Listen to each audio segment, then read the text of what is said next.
Hi friends, இன்றைக்கி சூப்பராக புதுசாக ஒரு டிஷ் பண்ண போகிறோம். ப்ரக்கோலி, பச்சை பட்டாணி, உருளைக்கிழங்கு வச்சு சூப்பராக ஒரு டிஷ் செய்ய போகிறோம். அது எப்படி செய்யலான்னு வாங்க பார்க்கலாம். பேன் வச்சுட்டேன் பாருங்கள். ஒரு ஸ்பூன் தனியா சேர்த்துக்கலாம், ஜீரகம், மிளகு, சோம்பு சேர்த்துக்கலாம், பட்டை, கிராம்பு, 4 மிளகாய் சேர்த்துக்கலாம். ஒரு மிளகாய் மட்டும் நான் காஷ்மீரி மிளகாய் சேர்த்துருக்கேன். இது எண்ணெய் சேர்க்காமல் அப்படி வறுத்துக்கலாம். கொஞ்சம் அடுப்பு வேகமாக வச்சுக்கலாம். கொஞ்சமாக கருவேப்பிலை தழை சேர்த்துக்கலாம். நான் காஞ்ச தழை தான் சேர்த்துருக்கேன். நல்லா எண்ணெய் சேர்க்காமல் வறுத்துக்கலாம்.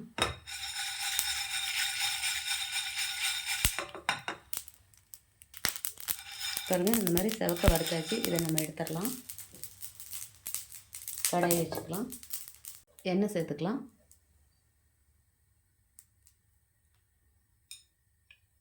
பாருங்கள், இந்த மாதிரி இது உடம்புக்கு ரொம்ப சத்தான ஹெல்த்தியான ஃபுட் இது.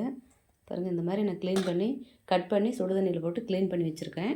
இதை வந்து இந்த எண்ணெயில் சேர்த்து நம்ம வறுத்துக்கலாம்.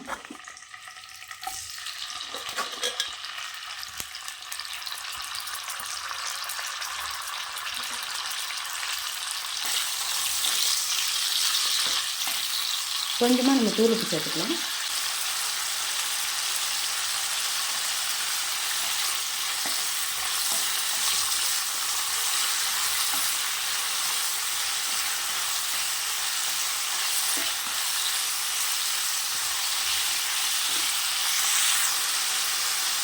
காலிஃப்ளவரில் எப்படி சின்ன சின்ன பூச்சி இருக்கோ அதே மாதிரி இதுலேயும் வந்து சின்ன சின்ன புழு வந்து இந்த பச்சை கலரில் இருக்கும். அதனால தான் நம்ம சுடுதண்ணியில் போட்டு க்ளீன் பண்ணுறது. நல்லா கட் பண்ணி நல்லா சுடுதண்ணி கொதிக்க வச்சு அதில் போட்டு எடுத்துருங்க. அப்போ தான் வந்து காலிஃப்ளவர் இந்த பூ வந்து நல்லாயிருக்கும். ப்ரக்கோலி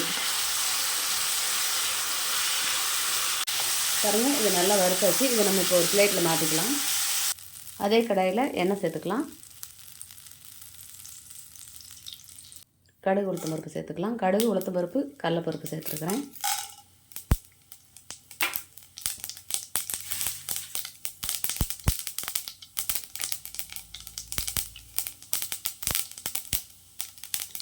கருவேப்பிலை சேர்த்துக்கலாம். சின்ன வெங்காயம் பாருங்கள், இந்த மாதிரி தட்டி வச்சுருக்கேன். சின்ன வெங்காயம் சேர்த்துக்கலாம்.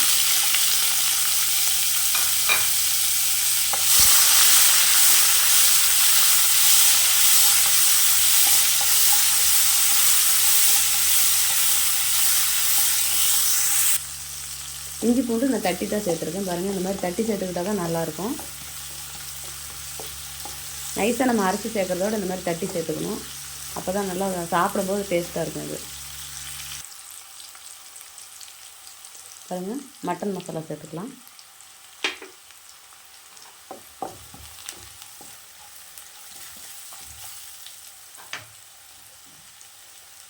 இந்த மாதிரி பியூராக பட்டாணி வந்து உரித்து வச்சுருக்கிறேன். காயில் உரித்து வச்ச பட்டாணி. இந்த பட்டாணி சேர்த்துக்கலாம்.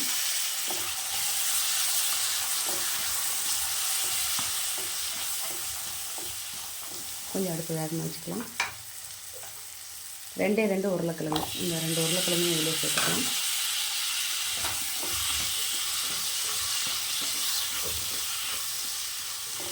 கொஞ்சமாக மஞ்சள் சேர்த்துக்கலாம்.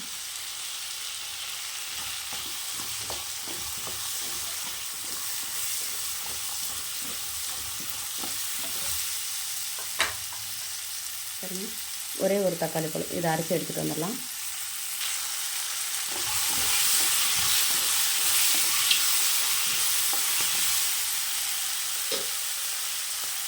அரைச்சி வச்சு மிளகா கொத்தமல்லி சேர்த்துக்கலாம். வர கொத்தமல்லி அப்படியே வறுக்காமல் வச்சு அரைக்கலாம். ஆனால் அப்படியே அரைச்சோம் அப்படின்னா கொஞ்சம் பச்சை ஸ்மெல்லாக இருக்கும். அதுக்காக தான் நான் வறுத்து அரைக்கிறது.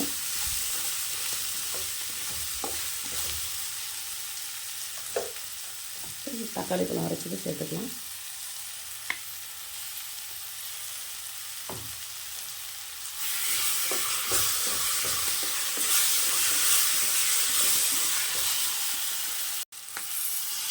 கொஞ்சமாக தண்ணி சேர்த்துக்கலாம்.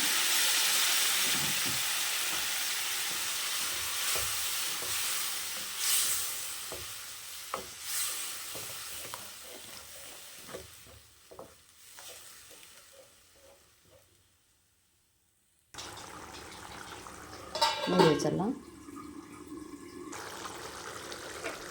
உப்பு கொஞ்சம் சேர்த்துக்கலாம்.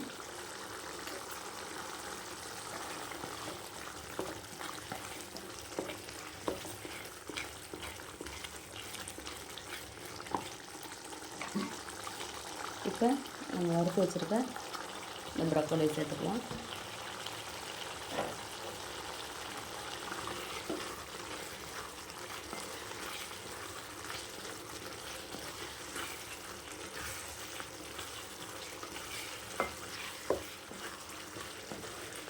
தண்ணி கொஞ்சமாக சேர்த்துக்கலாம்,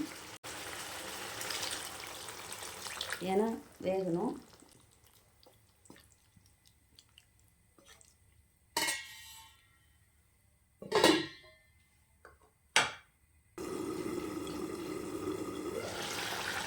கொஞ்சமாக தேங்காய் துருவல் சேர்த்துக்கலாம்.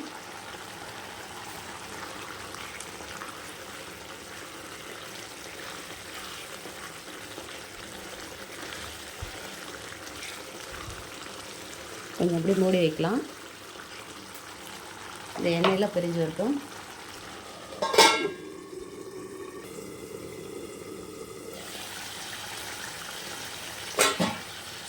எண்ணெயெல்லாம் நல்லா பிரிஞ்சு வந்திருக்கு.